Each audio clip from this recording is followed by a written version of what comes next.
जय श्री कृष्णा, राधे राधे। भैया एक ही नया प्रचलन चला बना कि लड़किन शादी नाय होता तभी से प्यार करे लगथिन, बात करे लगथिन दूसरे लड़कियन से। ई बहुत गलत बात है। अगर प्यार करे के बा ना तो जे तुम्हें पैदा करे बा इतना बड़ा के बा उसे प्यार करे। और महतारी बाप जौन डिसीजन लेते ना वो इतना अच्छा रहा था, उससे ज़्यादा डिसीजन अच्छा लड़कियन कबो ना ले पाई।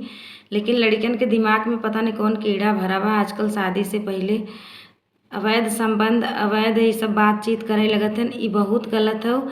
ये सब अपने सबके यहाँ ना होत नाय रहा पहले, लेकिन अब अपने सबके यहाँ हो ही लगा बा।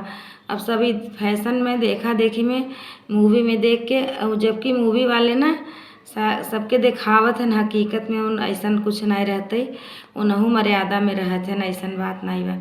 लेकिन सब मर्यादा भूल गए हैं कि का करे बा। बाद में ना जौन शादी से पहले करे रही वो शादी के बाद इतना सती बन जाई, इतना सती सावित्री बन जाई कि उनकी नहीं सती सावित्री क्यों न रहे।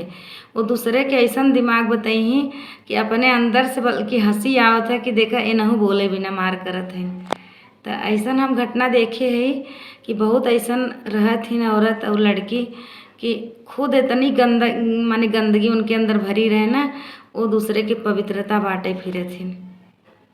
इन आज सोचती न अपने अंदर पहले झांक के देखे कि हम कितनी अच्छी है, हम का करे है, दूसरे के हम अकील बतावत है। तो जमाना ऐसा नहीं चला था, जे जितने गलत रहा था ना उतने दूसरे गलत साबित करे भी नहीं खड़ा रहा था।